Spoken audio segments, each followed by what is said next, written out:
하나님의 말씀은 요한복음 14장 1절부터 3절 말씀을 교독으로 했습니다. 요한복음 14장 1절부터 3절 되겠습니다. 교독합니다. 너희는 마음에 근심하지 말라. 하나님을 믿으니 또 나를 믿으라.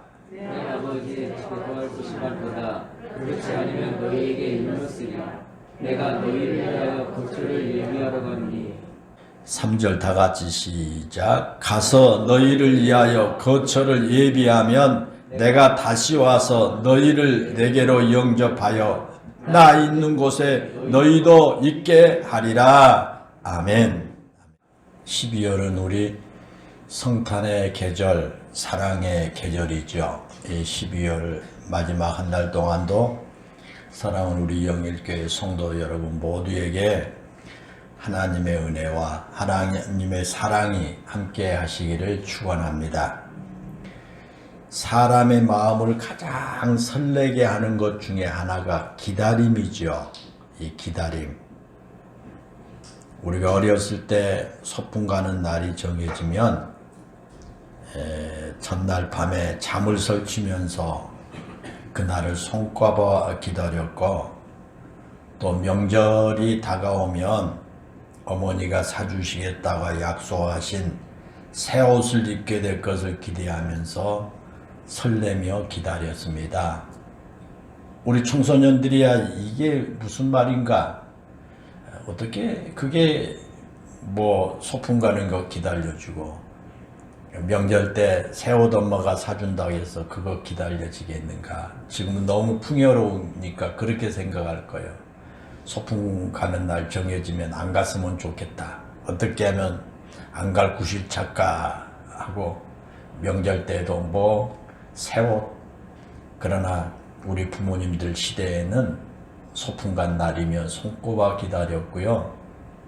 명절 때면 엄마가 사주겠다고 약속한 그 새 옷을 입기 위해서 기다렸던 그런 시대가 있었습니다. 그런데 여러분, 그런 것들보다 우리 마음을 더 설레게 하는 기다림이 있습니다. 소풍 가는 날 기다리고, 또 명절날 새 옷 사준다고 해서 기다리고, 이런 것보다 더 설레는 기다림이 있어요. 그게 뭘까요? 그것은 누군가를 기다리는 겁니다. 좋은 사람을 기다리는 것. 이것은 그 무엇보다 설레는 겁니다. 왜냐하면 누군가와 좋은 만남을 기다리는 것은 이 세상 그 무엇과 바꿀 수 없는 복된 것이기 때문에 우리가 좋은 사람 만나는 것을 기다릴 때는 설레는 마음으로 기다립니다. 사랑하는 사람은 설레는 마음으로 기다리지 않습니까? 사랑하는 사람을 기다릴 때는 시간 가는 줄 모르고 설레면서 손꼽아 기다리게 되지 않습니까? 여러분은 누군가를 설레는 마음으로 그렇게 기다려 보신 적이 있나요? 오늘 우리가 살아가는 시대는 모든 것이 너무 빨리 돌아가는 시대이기 때문에 마음을 설레게 하는 기다림의 의미가 점점 퇴색되어 가고 있지 않느냐, 그렇게 생각합니다. 요즘에는 누군가에게 문자나 카톡을 보내고 나서 빨리 답이 오지 않으면 설레는 마음으로 답장을 기다리는 것이 아니라 왜 빨리 보지 않느냐고 화를 내기도 하고요. 왜 빨리 답장을 하지 않느냐고 답답해 하기도 합니다. 그러잖아요. 아날로그 시대에 이 사랑하는 사람에게 편지를 보내놓고 나서 언제쯤 답장이 올지를 기다리면서 우편 배달부가 지나가면 혹시 우리 집으로 들어오지 않을까 생각을 하면서 설레는 마음으로 기다리던 그런 여유가 오늘날 우리에게는 사라져 버렸습니다.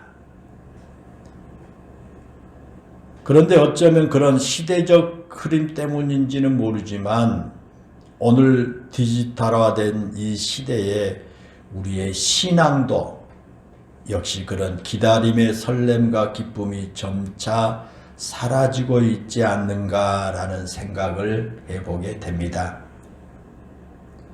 오늘날 우리의 삶이 너무도 풍요로워졌습니다. 그래서 오늘 우리의 삶에 굳이 예수님이 오시지 않아도 된다고 생각하기도 합니다. 왜? 우리의 삶의 부족함이 없이 이렇게 넉넉하니까 예수님 그렇게 기다리지도 않아요. 그저 적당히 세상을 즐기면서 종교 생활하는 것으로 만족해버리는 현대인의 마음이 우리 성도들 안에 자리 잡고 있지 않나 그렇게 생각을 합니다. 그것은 예수님을 우리의 삶에 모셔야 하는 절박감이 사라졌기 때문입니다. 우리가 7, 80년대 못 먹고 못 입고 어렵게 살 때는 정말 이 성도들이 갈급함이 있어서 그 당시에 우리나라 곳곳에 산마다 기도원이 생겨서 기도원에 그 주님 갈망하는 그러한 사람들이 막 차고 넘쳤습니다. 심야 기도에 밤새껏 지금처럼 이 초저녁에 드리고 끝나는 게 아니라 온밤 새어가면서 심야 기도 막 부르짖고 기도하고 부흥회한다 그러면 10리 20리 마다하지 않고 입을 머리에 이고 성전에 찾아가서 은혜 사모하고 주님 사모했던 그 갈급함, 그 절박감, 여러분 오늘날은 찾아보기 어렵지 않습니까? 우리나라 곳곳에 있던 기도원들이 다 어려워서 운영의 어려움에서 문 닫아가고 있고요. 그렇지 않습니까? 요즘에 심야기도 이제 안 됩니다. 못합니다. 모이지를 않으니까 갈급함이 사라졌지 않습니까?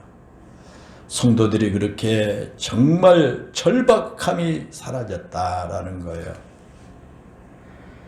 그래서 예수님이 다시 오신다 그래도 무덤덤하니 그거 큰 이슈도 되지 아니하고 생각도 하지 않습니다.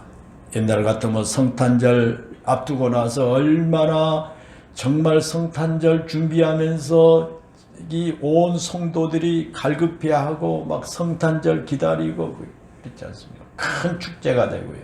지금은요 하나의 종교 행사로 끝나버리는 이런 안타까움이 있지 않습니까? 하나님은 우리의 의지와 우리의 바람과 상관없이 하나님의 뜻을 이루시기 위해서 하나님 자신의 때에 나타나시고 하나님 역사하십니다. 성경에 보면 하나님께서 타락한 백성들을 심판하신 후에 그래도 믿음으로 사는 사람들을 위해서 메시아를 보내주시겠다 약속을 하셨는데 그 약속대로 아기 예수님이 이 땅에 오셨죠. 그것은 그 당시 유대인들은 하나님께서 약속하신 메시아가 오시기를 간절히 기다렸습니다. 그런데 그 당시 이스라엘 백성들이 전혀 생각하지 못한 방법이었습니다. 그래서 세례 요한이 요단강에서 세례를 베풀 때 많은 사람들이 세례 요한을 찾아와서 세례를 요단강에서 받으면서 당신이 그리스도 메시아가 아니냐라고 물었지 않습니까? 그러자 세례 요한이 자신은 메시아가 아니라고 분명하게 강조하면서 말했는데도 사람들이 몇 번이나 당신이 그리스도가 아니냐, 당신이 우리가 기다리는 메시아가 아니냐라고 되물었습니다. 그만큼 그 당시 유대인들이 메시아를 기다렸던 것입니다. 그런데 진정한 메시아가 베들레헴에서 태어났는데도 아무도 그 메시아를 찾아가지 않았지 않습니까? 그들이 그렇게 메시아를 기다렸는데도 베들레헴의 메시아가 태어났습니다. 그런데 그 메시아를 찾아간 사람은 없었습니다. 들판에서 양을 치던 목자들 몇 사람만이 아기 예수님을 찾아갔을 뿐입니다. 여러분, 그 당시 종교 지도자들이 메시아가 태어났다는 사실을 몰랐기 때문에 베들레헴으로 가지 않았을까요? 결코 그렇지 않습니다. 동방 박사들이 예루살렘에 가서 유대인의 왕으로 나신 이가 어디 계시냐라고 물었을 때 헤롯 왕이 구약 성경에 예언된 메시아가 태어났다는 것을 직감적으로 헤롯 왕이 알았습니다. 그래서 대제사장과 서기관들을 불러다 놓고 그리스도 메시아가 태어나신다고 예언된 곳이 어디냐라고 그들에게 물었습니다. 그러자 이 종교 지도자들이 성경을 근거로 해서 그리스도가 베들레헴에 태어나실 것을 정확하게 파악하고 그런 사실을 헤롯 왕에게 알려주었습니다. 이처럼 대제사장과 서기관들은 메시아가 베들레헴에서 태어나셨다는 것을 알고 있었습니다. 그런데도 그들이 베들레헴으로 가지 않았습니다.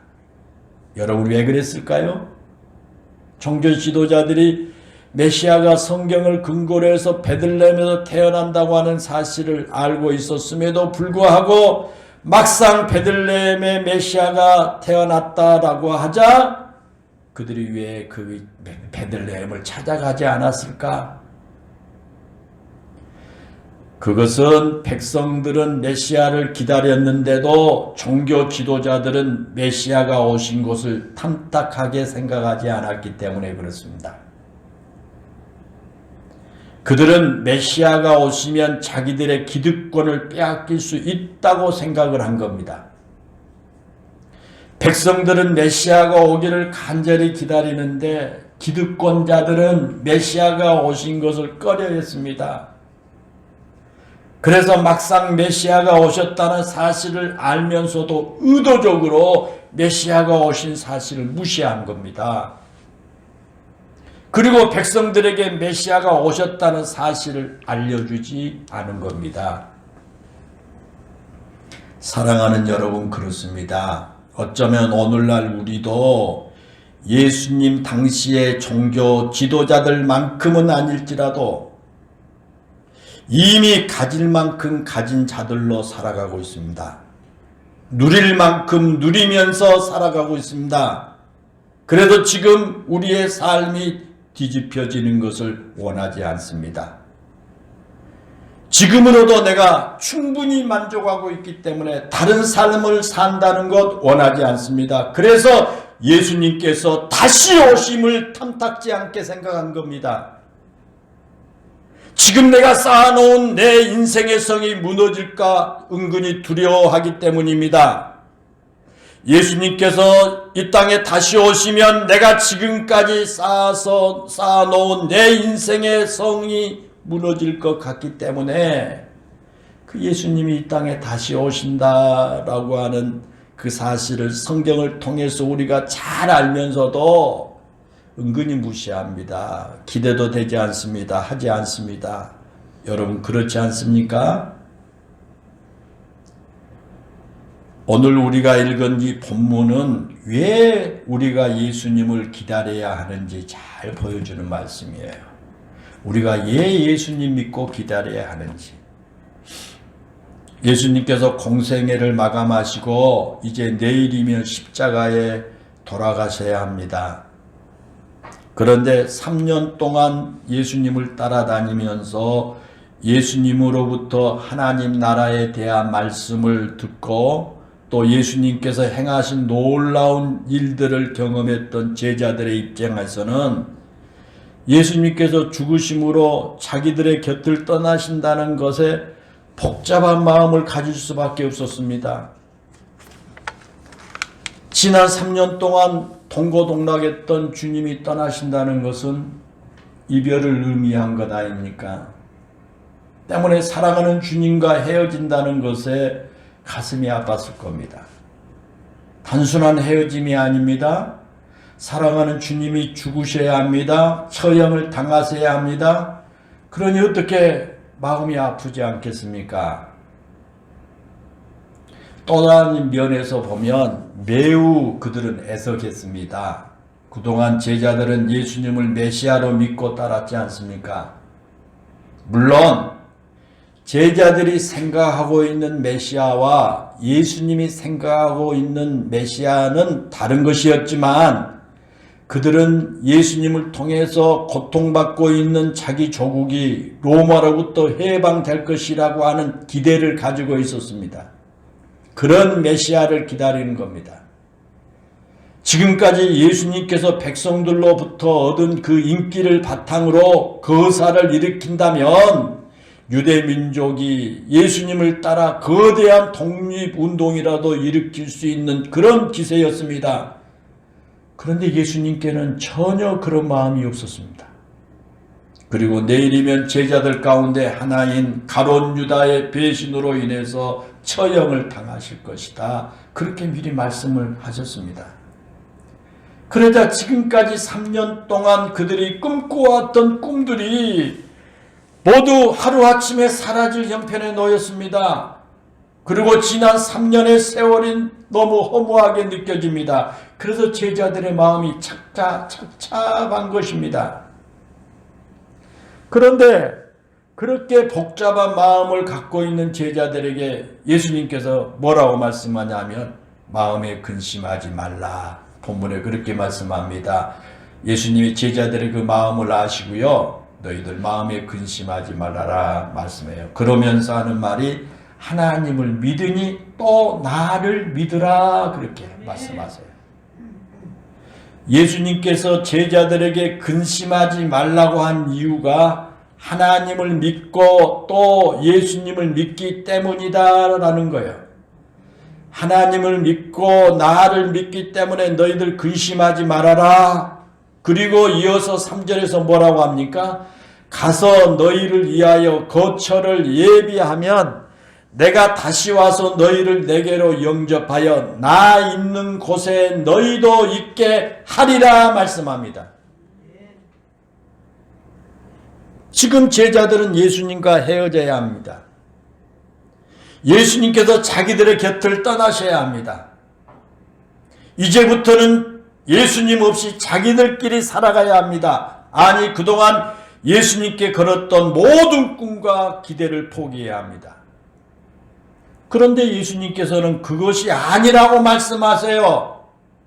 내가 너희 곁을 영원히 떠난 것이 아니다. 내가 반드시 다시 너희에게 올 것이다. 그렇게 말씀합니다. 그러니 근심하지 말아라 라는 거예요. 내가 너희를 영원히 떠나는 게 아니라 다시 올 것이다. 그러니 너희들 근심하지 말아라 그럽니다.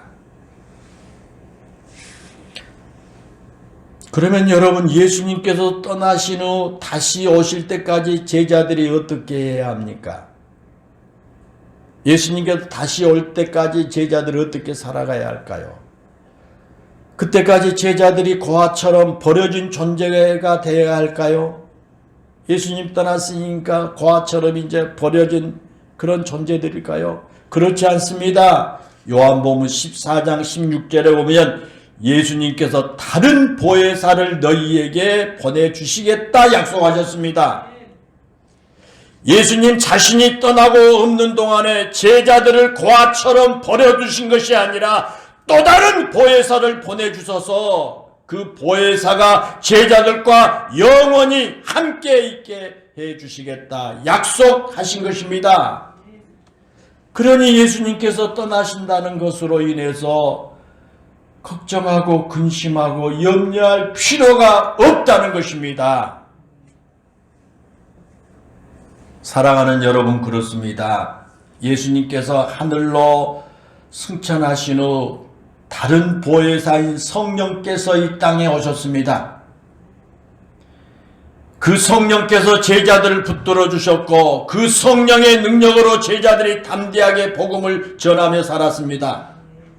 그 성령의 능력으로 때로는 거센 핍박 속에서도 때로는 죽음의 위협 앞에서도 전혀 주눅들지 아니하고 담대하게 복음을 전하며 살아가게 된 것입니다.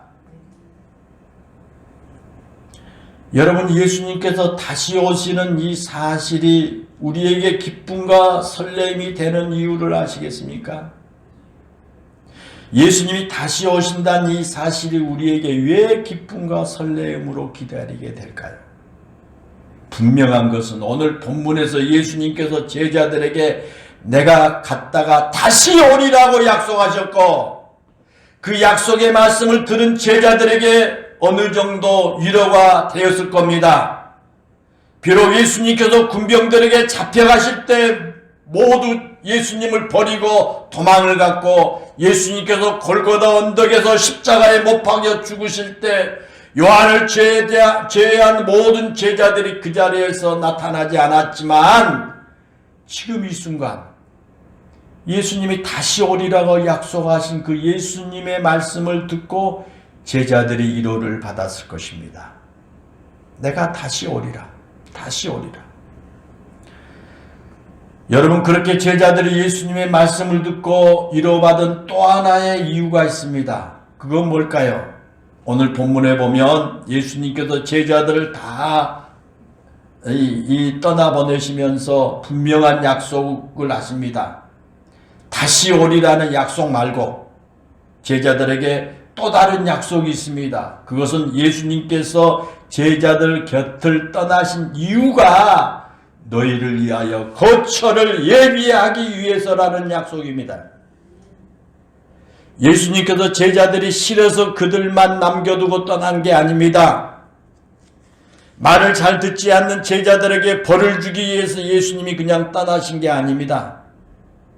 그들이 예루살렘으로 오는 도중에 누가 높은 자리에 앉을 것인가를 놓고 서로 다투지 않았습니까? 예수님의 마음과는 전혀 다른 세상적인 욕심이 그들의 마음을 지배하고 있었습니다. 3년 동안이나 예수님을 따라다니고 예수님으로부터 하나님 나라에 대해서 들었음에도 불구하고 그런 세속적인 욕망으로 가득 차 있었습니다. 예수님께서 그런 제자들을 따끔하게 벌을 주기 위해서 떠난 것도 아닙니다. 오늘 말씀에 보면 오히려 너희를 위하여 처소를 예비하러 간다고 했습니다. 다시 말하면 예수님께서 떠나신 것이 그들을 위한 것이라는 것입니다. 그것만이 아닙니다. 요한복음 16장 7절에 보면 그러나 내가 너희에게 실상을 말하노니 내가 떠나가는 것이 너희에게 유익이라. 내가 떠나가지 아니하면 보혜사가 너희에게 오시지 아니할 것이요 내가 그를 너희에게로 보내리니 라고 그랬습니다. 예수님께서 떠나신 것이 제자들에게 낫다는 말씀이에요. 예수님께서 떠나신 것이 제자들에게 유익하다는 겁니다. 이처럼 예수님께서 제자들의 곁을 떠나신 이유는요, 제자들을 위해서였습니다. 그리고 다시 오실 때도 제자들을 위해서 다시 오신다는 겁니다. 본문 3절에 보면 그렇잖아요. 거처를 예비하면 내가 다시 와서 너희를 내게로 영접하여 나 있는 곳에 너희도 있게 하리라 그랬습니다. 이 말이 무슨 말씀이에요? 하늘의 거처를 예비해 놓으시고 제자들을 영접해 주시겠다 그런 말씀이에요. 그렇다면 여러분, 예수님께서 3절에서 말씀하신 그 하늘의 거처가 뭘까요? 하늘의 거처가 뭡니까? 우리는 지금 이 땅에서 나그네도 살아가지 않습니까? 이 나그네 인생길을 살아가면서 세상적인 것들로 인해서 마음 아프게 살아갈 때가 많잖아요. 나그네니까. 때로는 내가 거처해야 될 집을 구하지 못해서 고통을 겪어야 할 때도 있습니다. 우리나라에 지금 이슈가 된 게 지금 전셋집들 못 구해가지고 난리 법석인데 이제 오늘 뉴스에 보니까 이제는 월세 구하기가 전세 구하기보다 또 힘들어져 간다. 고통을 겪습니다. 때로는 월세가 밀려서 주인으로부터 온갖 험한 말을 들을 때도 있고요.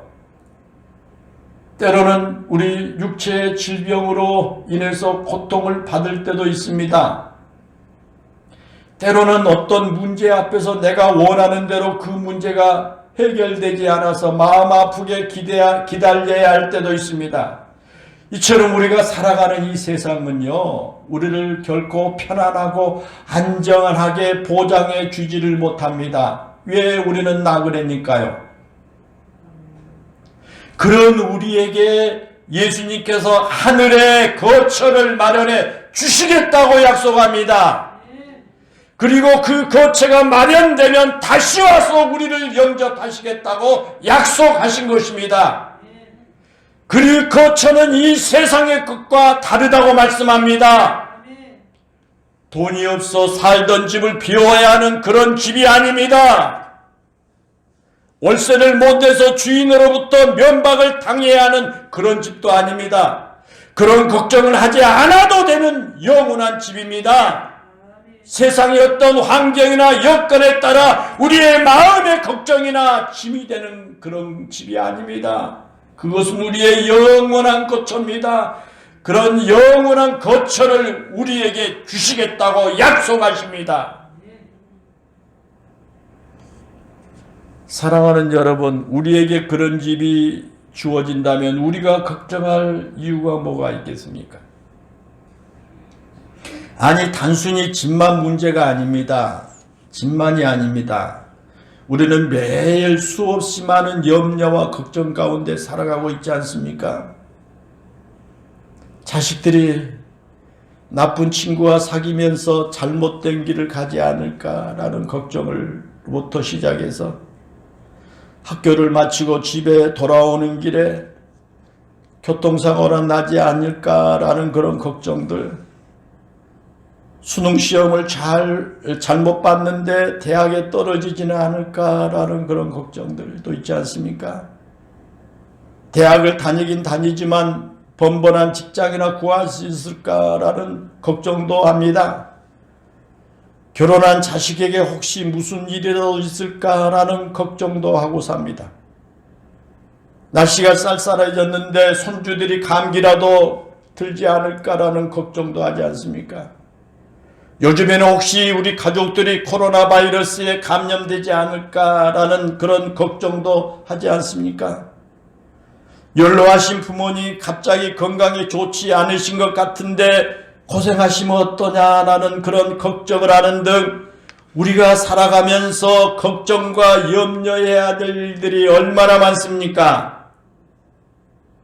그런데 우리 예수님께서 우리를 위해 예비하신다고 하신 하늘의 거처는 그런 걱정이 없는 곳입니다. 요한계시록 21장 4절에 보면 그곳은 눈물도 없고 사망도 없고 애통한 것이나 곡하는 것이나 아픈 것이 전혀 없는 것이라고 했습니다. 우리 예수님께서 이 땅에 다시 오시면 우리에게 그런 영원한 것을 선물로 주실 것입니다. 그것이 바로 오늘 본문에서 우리에게 약속하신 하늘의 거처인 줄로 믿습니다. 그런데 여러분, 우리 예수님께서 그렇게 좋은 것을 우리에게 주시기 위해서 다시 오신다고 약속하신데도 왜 우리가 그 예수님 오심을 기다리지 못할까? 왜 예수님이 이 땅에 다시 재림하신다고 하는 그 신앙은 뒷전에 물러날까요? 지금 내가 건강하고 지금 내가 하고 있는 사업이 잘 되고 지금 내가 다니고 있는 직장이 이제 발전해 나가서 나에겐 봉급 많이 받고 우리 자식들 잘 되고 거기에 우선순위고 초점 맞춰서 기도하고 거기에 그냥 그 목적을 두고 신앙생활 하는데 예수님이 다시 이 땅에 오신다고 하는 그 재림의 신앙은 묻혀질까요? 뒤처질까요? 대림절이 되었는데도 우리가 예수님의 이 다시 오신다고 하는 이러한 이 대림절이 되었음에도 우리 마음의 설레임은커녕 무감각해질까요? 왜 그럴까요? 어쩌면 그 이유는 하나일 겁니다. 예수님께서 주시겠다고 약속하신 그 나라와 그 영광이 얼마나 좋은 것인지 알지 못하기 때문일 것입니다. 세상적인 생각은 끊임없이 우리에게 그래도 이 세상이 더 낫다고 속삭입니다. 이것이 이 세상이 하나님의 말씀을 신뢰하지 못하게 하는 유혹의 소리입니다. 그래도 지금 내가 가지고 있고 살고 있는 것이 낫다. 물론 그동안 우리가 수고하고 노력을 해서 얻은 것들이 많이 있지요. 열심히 공부해서 좋은 대학에 입학을 하기도 하고, 대학에서 열심히 공부해서 좋은 직장, 내가 원하는 직장에 취업을 하기도 했습니다.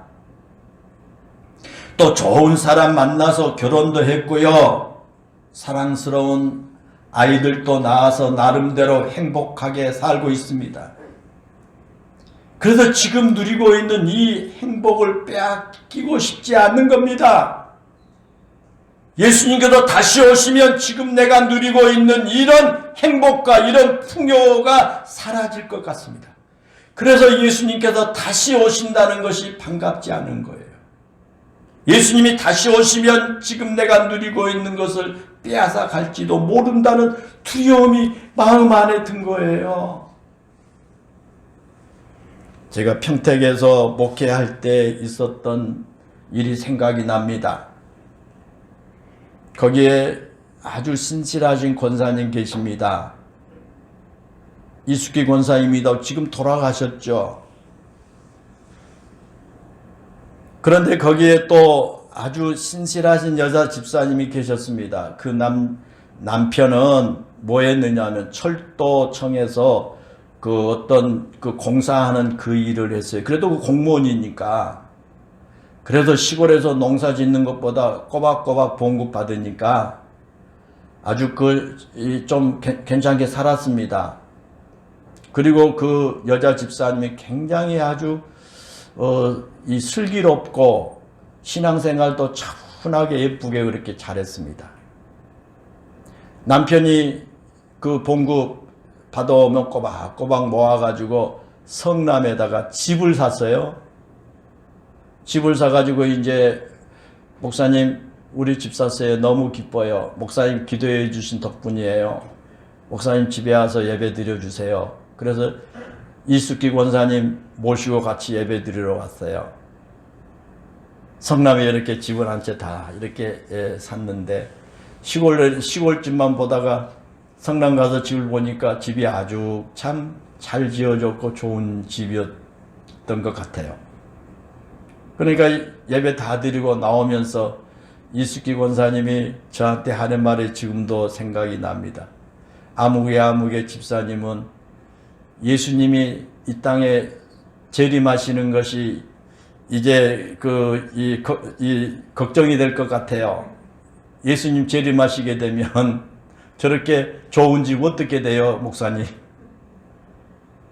그 권사님 마음속에 예수님 재림하게 되면 저렇게 좋은 집 이렇게 이제 사서 사는데 그게 다 없어질 거니까 얼마나 아까울까라는 그런 생각이 드는 것.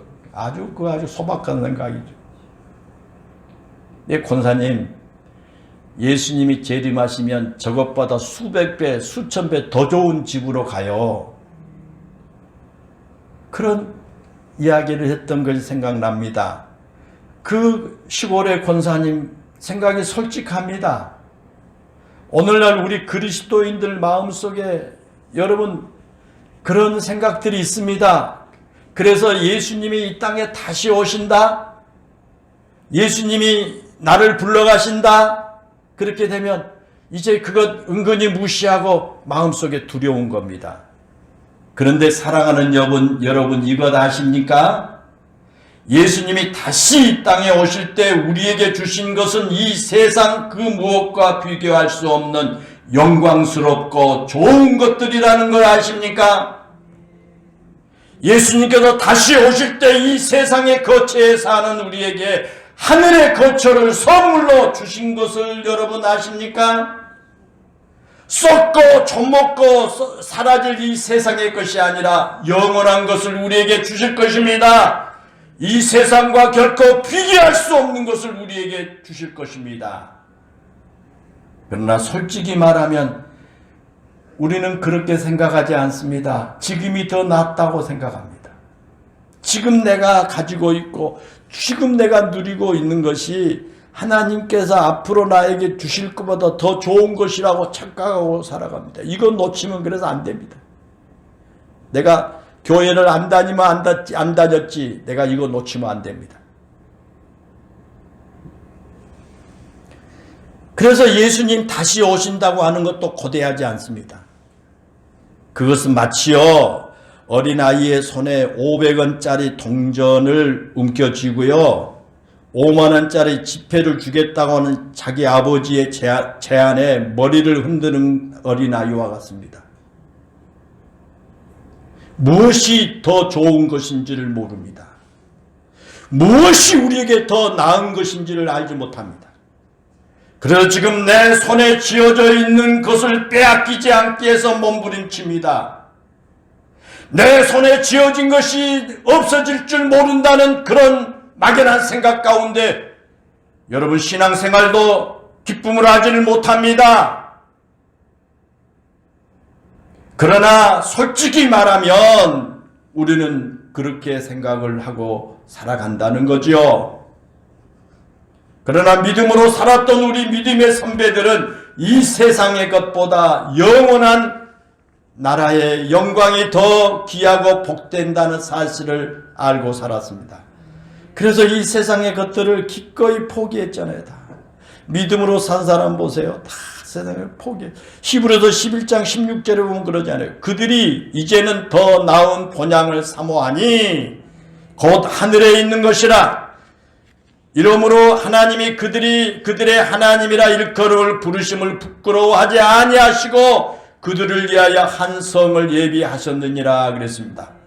여기에 보면 믿음의 선배들은 더 나은 본향을 사모했기에 이 땅에 있는 것들을 포기할 줄 알았고 바로 그런 것들을 향해서 하나님께서 내가 가까이 너희의 하나님이라 일컬음을 받고 싶다라고 했습니다. 바로 그렇게 사는 사람들이 하나님의 자녀라는 것입니다. 여러분 그렇습니다. 예수님은 성경에 말씀한 대로 분명히 다시 오십니다. 우리는 지금 대림절과 함께 성탄을 기다리는 절기를 보내고 있습니다. 사랑하는 성도 여러분, 이 대림절 기간에 여러분은 누구를 기다리며 사시겠습니까? 우리가 사모하는 예수님을 기다리는 믿음으로 사시겠습니까? 아니면 성탄절에 여러분의 소원이 이루어지는 것을 기다리며 사시겠습니까? 만약 여러분이 아직도 이 세상의 것이 하늘나라보다 더 좋다고 생각을 하며 살아가고 있다면 분명히 여러분은 예수님보다 여러분에게 일어난 멋진 그 무엇인가를 기대하면서 살아갈 것이고 예수님보다도 여러분에게 더 그 멋진 무엇인가 주어질 걸 기대하면서 신앙생활을 하게 될 겁니다. 그러나 여러분에게 예수님보다 더 사모하는 것이 없다고 하는 것, 그런 믿음으로 살아간다면 분명히 여러분은 만민의 구세주로 이 땅에 오신 아기 예수님과 하늘의 영원한 것을 주시기 위해서 이 땅에 다시 오실 예수님을 설레는 마음으로 기다리는 대림절을 보내게 될 것입니다. 우리에게 이 세상에 소원이 이루어질 것을 기다리는 것도 행복이지만 그보다 더 큰 행복은 다시 오실 예수님을 설레는 마음으로 기다리는 신앙일 것입니다. 왜 그렇습니까? 그 예수님의 손에 영원한 것이 있기 때문입니다. 그 예수님의 손에 우리에게 참된 행복을 가져다 주는 것들이 있기 때문인 줄로 믿습니다. 기도하겠습니다.